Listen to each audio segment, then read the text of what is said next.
सानाम को जोहार तेज blog video रे नेल दाड़े कना बन तेहन नोडे नोड़गजा चक्कर रे तिंगु कना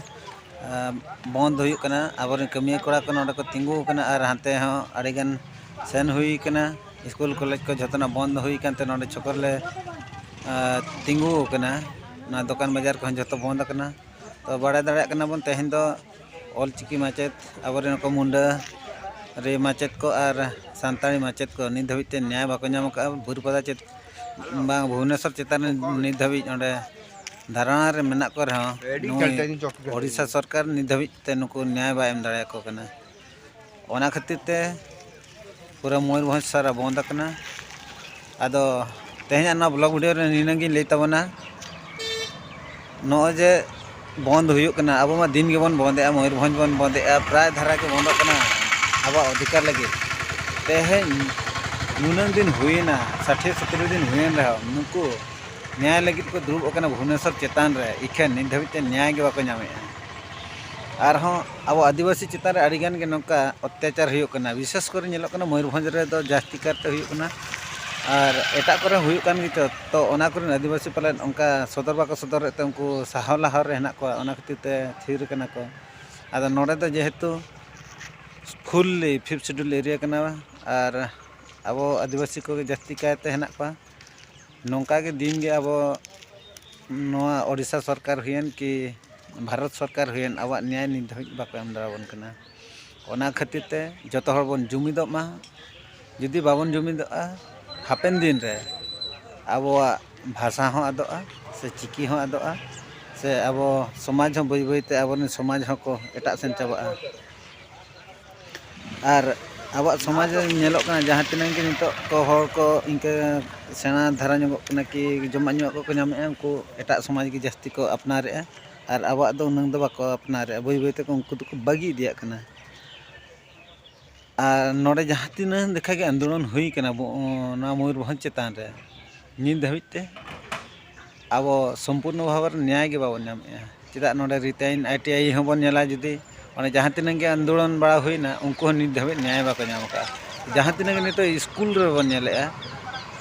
गिद्रा को जमा बाको नामेते कलेक्टर ऑफिस को सेनोग कना कि वीडियो ऑफिस को सेनोग कना घेरावेआ को टाउन टाउन तक सेनोग कना कि आपको सुरक्षा हो बेस्टिक सुरक्षा व्यवस्था हो आपको लगे बाय तहन कना कि सरकार व्यवस्था जहाँ तिनांग के हिजुक झोतो हडपक कना कॉलेज को बन नेला गिद्रा को टाइफाइड को बेस्टिक बाको नामेआ और नौ जे खाता को नितो मूल्यायन कना ओना करे हो बेस्टिक के बाको खाता हो बाको नेला लेक्चर को मतलब प्राय दुर्नीति तो आदि तेज के हुयुक कना चेदा नोडेन अपोजिशन लगी हर उनका बचुक को कि संगठन हो उनका बचुना और मयूरभंज रे जहाँ तिनांग के आदिवासी हेना बना नोडे जहाँ के बीजेडी सरकार निते शासनेआ उनी अब आदिवासी लगी तो टोटाली चेत हो गे उनका तो बाय बेनिफिट से चेत हो उनका तो बाय कमीया ओना खातिर ते आदो इना नेहर दो जहाँ के नितो बन छुटाव कना जहाँ के माने बन बन छुटाव कना जहाँ के अब जाति लगी बन आंदोलनेआ आदो नुई सरकार सला दा आदो बाबन तहना नितो दा अब जहाँ लेकारे अब एटा राज्य के बन रेजा और बेनाव हुयाबन गया जहाँ लेकार के अब नोआ राज्य तैयार हुयाबन गया ना मयूरभंज इना खान दो अब बन शासना अब सुविधा अब भाषा चालुआ अब ऑलचिकी चालुआ अब संस्कृति चालुआ अब धर्म चालुआ अब जाति रिया के अब व्यवस्था बन लागू दाड़ेआ एंडेन अब दो बन उन्नति और बांखान दो ना सानाम कोठान के नेहर निधा 2024 इलेक्शन जे हिजुआ बीजेडी सरकार तो टोटल के भोट आलबन एमायमा चेदा नोडे जहाँ तिनांग के बीजेडी रिन हर को मेना पेता बना आपे आलपे अड़िसोआ चेदा नुई बन एमाय खान अब तो चेन हो बाय उन्नति चेद खातिर बाय उन्नतिआ नुई रिन जहाँ तिनांग नोडे बीजेडी रिन जहाँ तिनांग को दाड़े कना उनको अब मयूरभंज भागो लगी दो कि मयूरभंज अब स्टेट बन तैयार लगी दो बाको सपोर्टा चेदा नोडे दो नवीन हड़मे बाडाय जुदी नोआ भागो तबे खान आजा मिट भाग हाँ ओंडे खन एड़ेआ पुचुजोआ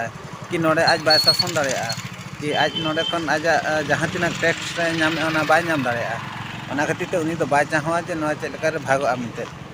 और ओना खातिर ते सानाम कोठेन के नेहर पे ताबना और नुकु जहाँ तिनांग के हेना को बीजेडी रिन उनको दो बाबन दाड़े हचुआ को और जुदी को दाड़े माने bang tia mane state tiar lagi kosto nyok ceda nukuak ho ced ho bako lay nuku ma MLA MP ma thir ko ako ror ho bako rora nuku ma nobin haram katha re ko senoa nuku bhag lagi bako ror daᱲᱟᱭᱟ ar bako ror daᱲᱟᱭᱟ mane to ced ho bay sambhoboga ona khatir te nuku niya dah bon haral leko khan ar etak ki etak party rin ki jahan ge ko daᱲᱟᱭᱟ ado unku do noa Mayurbhanj bhagoa ki noa bon reja noa state teyarok lagi nuku jurdar ko ror daᱲᱟᱭᱟ ona khatir te nuku do niya dah do bon boycott koma jahan tinang ge sawta susaria BJD ko renak peya ape ho uyhar tabon pe ar judi sawta lagi dorod henak tapeya ki chiki lagi aba jati dhorom lagi tobe khan do niya dah do ape BJD de alope support e tabona ar bangkhan do ced ho bay sambhoboga আর উনি তো totally গে না ময়ূরভঞ্জ তো by ভাগ হচোয়া ওনা খাতির তে আবো জাহান lacquer গে না ময়ূরভঞ্জ স্টেট বন তৈয়ার গয়া আর বাংখান বাই গানোa আর BJD ভোট তো বাবন তৈয়ার দাড়ায়া গয়া ওনা খাতির তে সানাম কোগে নেহর নিয়ে দাও ইলেকশন তো টোটালি গে নবীন হারাম দো নডে বাবন বলো চয়া আর দাড়া বাবন দাড়ে চয়া আর এন্ডেনা আবো নোয়া স্টেট হবন তৈয়ারা আর আবো রাজ হুয়ুয়া awak sason chalu'a awak dhorom chalu'a jotonak chalu'a ma tobe khan jasti do bain leya node ge muchede tabona ar noy olchiki machet ko jahan tinang ge henak peya ape thike pe tinan din pe harketok kana na ginti leka na do chutau hui kana le lekhan do mane ginti leka bhetro leka tam chuta'a mane kokoi jugi leka enter ho uni bai emama ar enter ho tanu tape election settle Khan और उन्हीं पे पंजाया हाँ मैंने टाका पैसा लगते और उन्हीं के वोट पे एमाया कि ओना खातिर ते सनम को ना ब्लॉग वीडियो रे लई दोहा पे कान तबना और निया दा चेंगा पे और आड़ी देखा बंद हुई कान तो दिन के बंद ते लाजा के बुझे कना माने एंतर आबा जहां तिनंग दाबी बाय सक्सेस कना ना आड़ी अपमान जनो कना और नुको नोआ ओडिशा सरकार सला दा बाबन तहन गया अब निहती ना भोज दिसम स्टेट तैयार हुई बना और आदिवासी राज चालू दरकार और बाखन बाय गानो गया मा तबे खान ब्लॉग वीडियो रे तेहन लगी तो निनागे सनाम कोगे इन पाटा खन जोहार और जहाँ के नवा वीडियो को बाबन लाइक का बाखन बन शेयर सब्सक्राइब का तवन पे और नवा सावता से ब्लॉग वीडियो रे नोका के अब समाज रे कि अब सावता रे चे नितो झलका कना ओना के हां बन सदरा ओना खातिर ते सब्सक्राइब का तवन पे मा तबे खान दो इन पाटा खन लुपण मुर्मू पाटा खन सानम कोगे मुचाद जोहार।